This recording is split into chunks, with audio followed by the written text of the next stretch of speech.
there's still a few moves that need to be made. But I'm going to so far give it an A-. And here's why. He addressed two issues in these trades. He addressed shooting with Joe Harris. We'll get into that in a little bit. He addressed the backup point guard spot. Again, we'll get into that in a little bit. And now you have three guys, Bojan, Joe Harris, and Monte Morris, all essentially on one-year deals. They all got one-year deals left on their contracts. And if I'm doing this from memory, that's $19 million from Bojan, $19 million from Joe Harris, and I think $9 or $10 million for Monte Morris. So this is giving the Pistons a ton of money to work with next offseason. I know people wanted a big splash this year in free agency.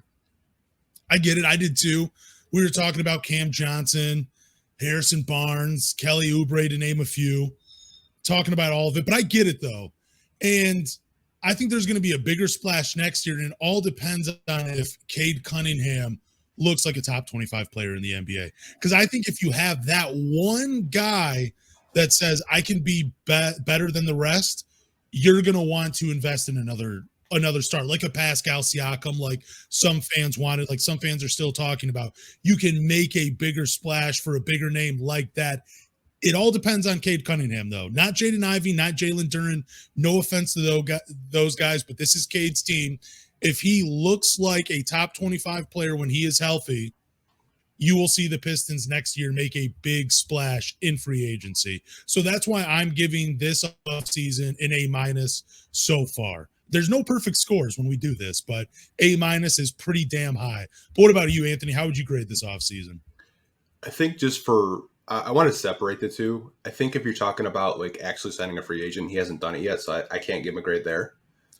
But just for like trades and acquisitions, like you said, he addressed the backup point guard position in Monte Morris, who is a phenomenal backup point guard. He does not turn the ball over. Shoots around 38% from three. Just a great guy, and he's back home.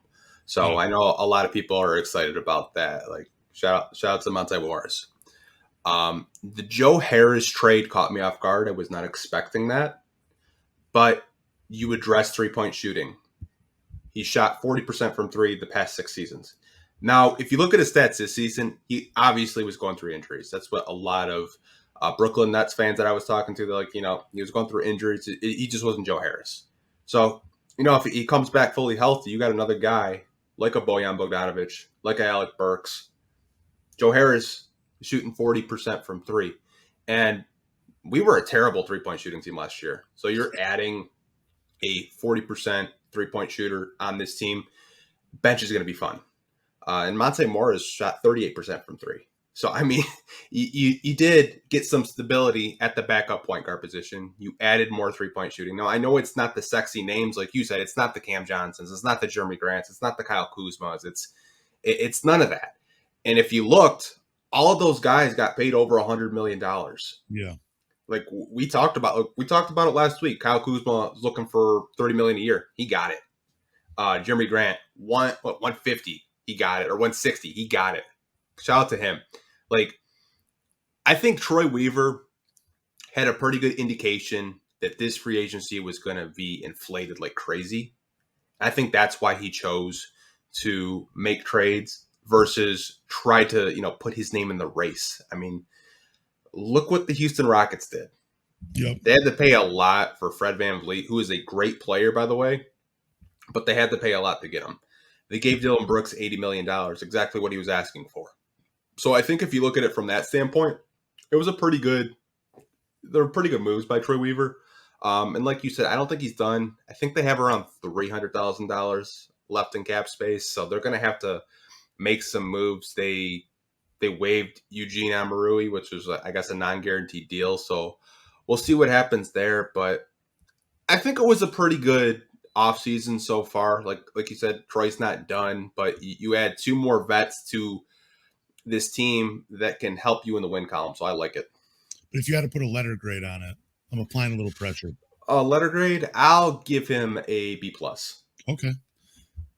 I went a little higher. But I think we're both in agreement. So far it has been a good offseason, and there are a few more moves to be made. I'm we talked about, you just mentioned Fred VanVleet's name a little bit ago, and I do like him as a player. That's a lot of money to be given to a 6-foot point guard that shot the ball not up to his standards last year. I do realize the Houston Rockets need a point guard. They need someone to run the show. They need someone to feed Jalen Green, Kevin Porter Jr., Jabari Smith, need someone to set those guys up.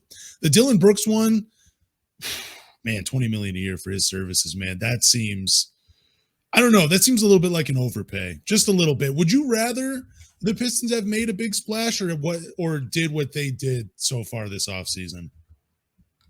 When I look at this class, I don't really think there's a player out there that I would want to overpay. Like we talked about last week, like we'd be comfortable with giving Cam Johnson 25, Brooklyn gave him 27. Yeah. So I just don't look at the players in this free agency class of being worth to, give them a big contract or a big splash, like you said. But I could understand why Houston went for Dillon Brooks. It makes a whole lot of sense. If you look at Udoka, he really values defense and leadership, and I think he can provide both of those things in Houston for them.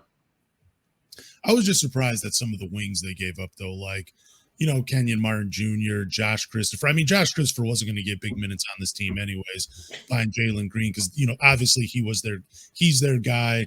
They believe in Kevin Porter Jr., but it just, man, Josh Christopher, he's in a good situation in Memphis, though. He's definitely going to get some run out there.